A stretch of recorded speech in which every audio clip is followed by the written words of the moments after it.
Imagine this. Someone asks you a question in English. Maybe at school, maybe at work, maybe with a new friend. And you know the answer. Sort of. But the only words that come out are, I don't know. 3 words. That's it.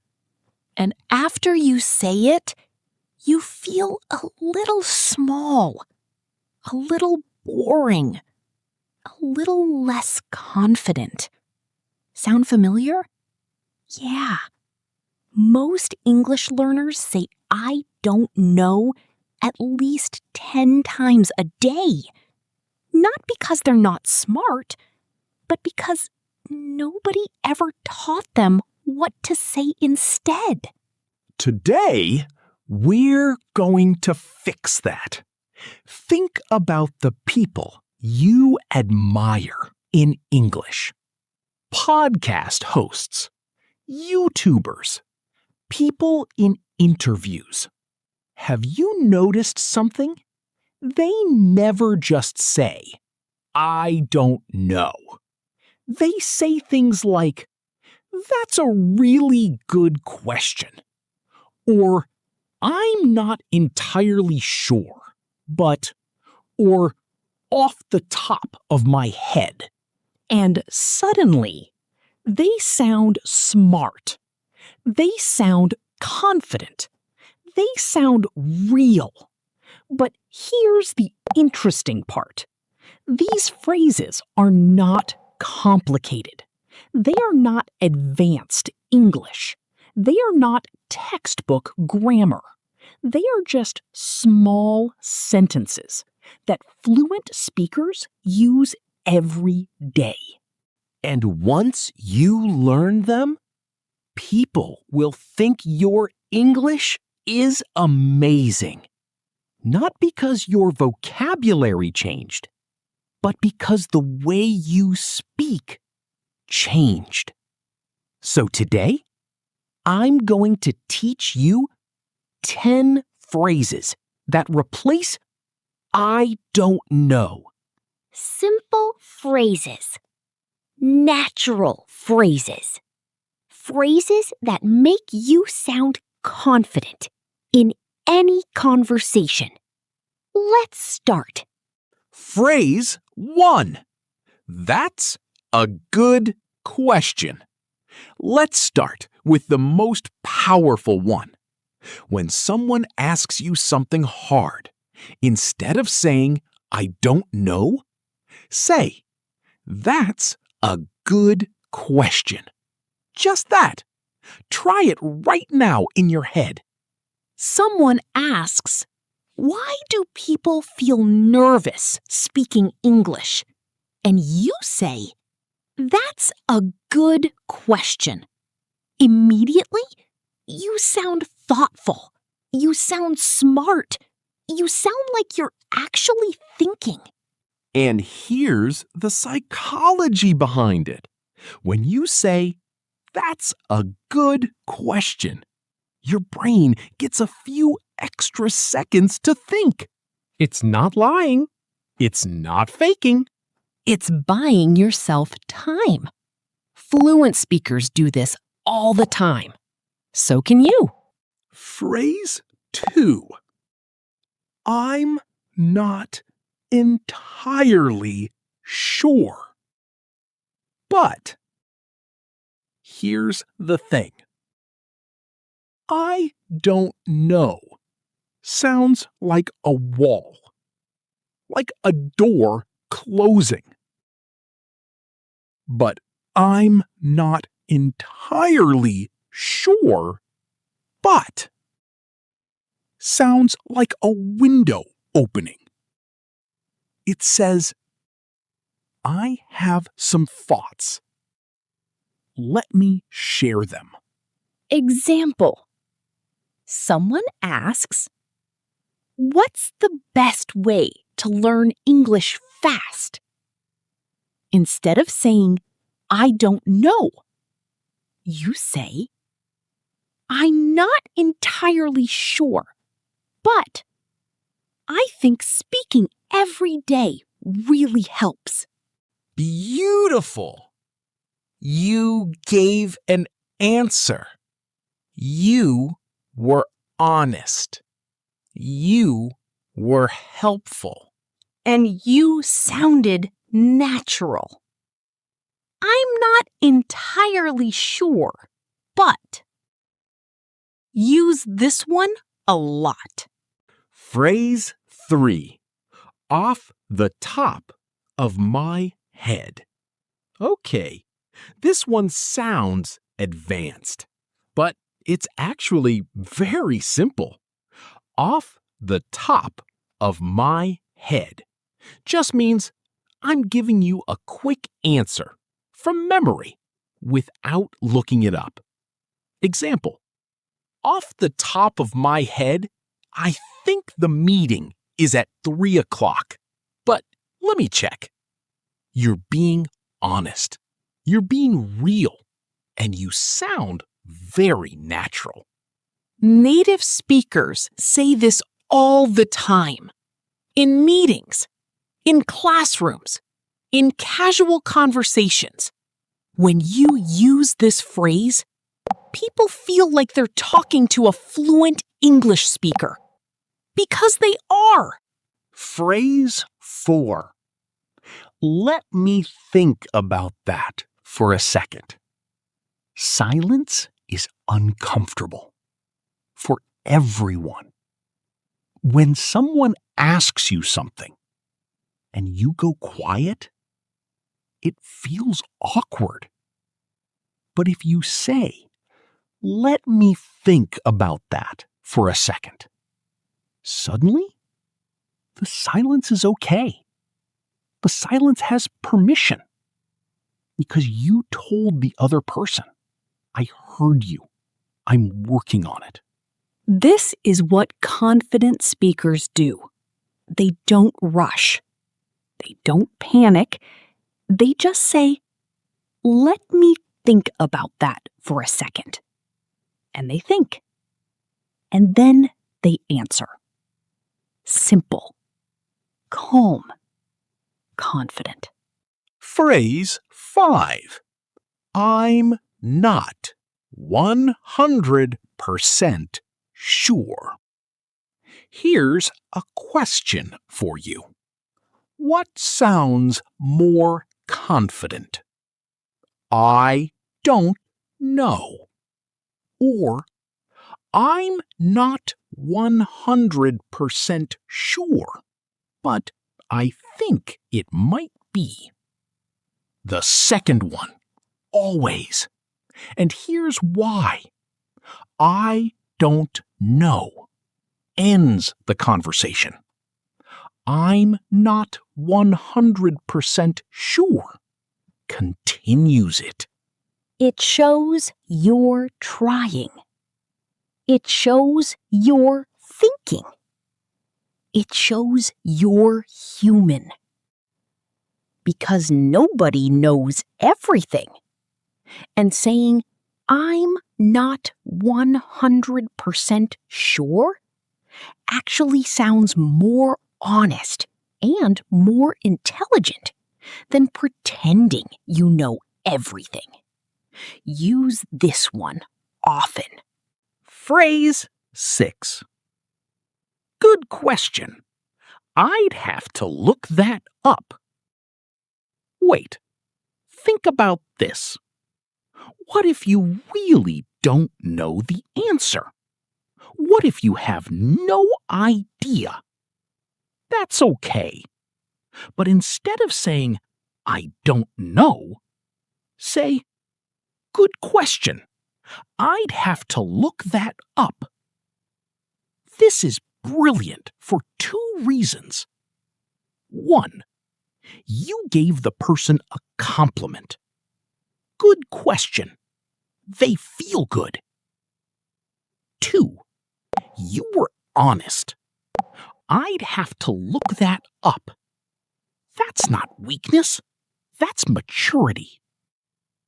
Smart people say this all the time. Doctors say it. Teachers say it. CEOs say it. Nobody knows everything, but smart people know how to handle the things they don't know. Phrase 7. I haven't really thought about that before, but sometimes people ask unexpected questions. Questions you've never thought about that before, and that's perfectly normal. But instead of freezing and saying, I don't know, say, I haven't really thought about that before, but then share what comes to mind. Example: if you could live in any country, which one? I haven't really thought about that before, but maybe Japan? I love the culture. See how easy that is? You were honest, you gave an answer, you kept the conversation alive, and you sounded completely natural. Phrase 8. I think, but don't quote me on that. Okay, this one is fun. Don't quote me on that means I'm not completely sure, so don't repeat this as a fact. Example: Hey, what time does the library close? I think it's at 6, but don't quote me on that. This phrase is very popular in English conversations. And when you say it, you sound real. You sound modern. You sound like someone who actually speaks natural English every day. Try it once today. Just once. You'll love how it feels. From what I remember. Your memory is not perfect. Nobody's is, and that's completely okay. But instead of saying, I don't know, when you're trying to remember something, say, from what I remember. Example: How do you say hello in French? From what I remember, it's bonjour. But I might be wrong. You answered. You were honest. You sounded confident.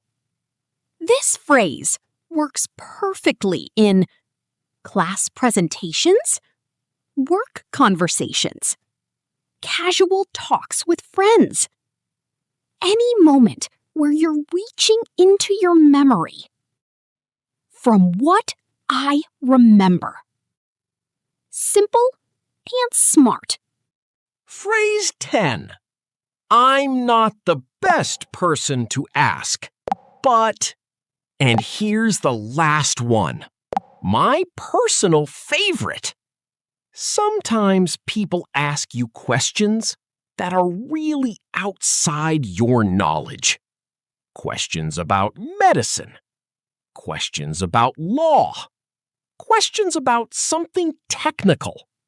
And the old you would say, I don't know. But the new you says, I'm not the best person to ask, but maybe try searching online or ask someone who studied this. This phrase is powerful because you were honest. You didn't pretend. And you still helped the person. That is communication intelligence. That is what fluent speakers do. They don't fake knowledge. They direct people. They guide people. They help people, even when they don't have the answer. Okay, let's talk about something real. Why does I don't know feel so comfortable? Because it's safe. When you say, I don't know, you can't be wrong. Nobody can correct you. Nobody can judge you. It feels like a shield. But here's the problem with a shield. It also blocks connection. When you always say, "I don't know," conversations stop. People stop asking you things. And slowly, you start feeling invisible in conversations. Like you're there, but not really there. Now, think about these 10 phrases. That's a good question. I'm not entirely sure, but off the top of my head, let me think about that for a second. I'm not 100% sure. Good question. I'd have to look that up. I haven't really thought about that before, but I think, but don't quote me on that. From what I remember, I'm not the best person to ask, but These phrases don't make you sound perfect. They make you sound real. And real is more powerful than perfect. Real keeps conversations going. Real builds connections. Real makes people feel comfortable around you. Because here's the truth. Nobody expects you to know everything. not your teacher, not your friends, not your colleagues. They just want to feel like you're trying. And these phrases say exactly that. I'm here. I'm trying. Let's talk. That's all confidence really is. One more thing. You don't need to memorize all 10 today. Pick 2. Just 2. Use them in your next conversation, in a text message, on a phone call, in class, anywhere. And notice how people respond. They will respond better because you responded better. I want to leave you with something small, but important. When I was learning to speak better, I used to get so frustrated because I knew things. I had thoughts. I had ideas. I had feelings. But I didn't have the right words. So I stayed quiet a lot. And staying quiet felt lonely. Maybe you know that feeling. The feeling of having something to say, but not knowing how to say it. These 10 phrases won't solve everything, but they will open a door. The next time someone asks you something hard, you won't freeze. You'll take a breath. And you'll say, "That's a good question." And in that moment, you won't feel small. You'll feel like yourself. In English. That's the goal. Not perfect grammar. Not a perfect accent. Not perfect vocabulary. Just you. Communicating. Connecting. Living. In English. You're closer than you think. Thanks for listening. Keep going. I'll see you in the next one.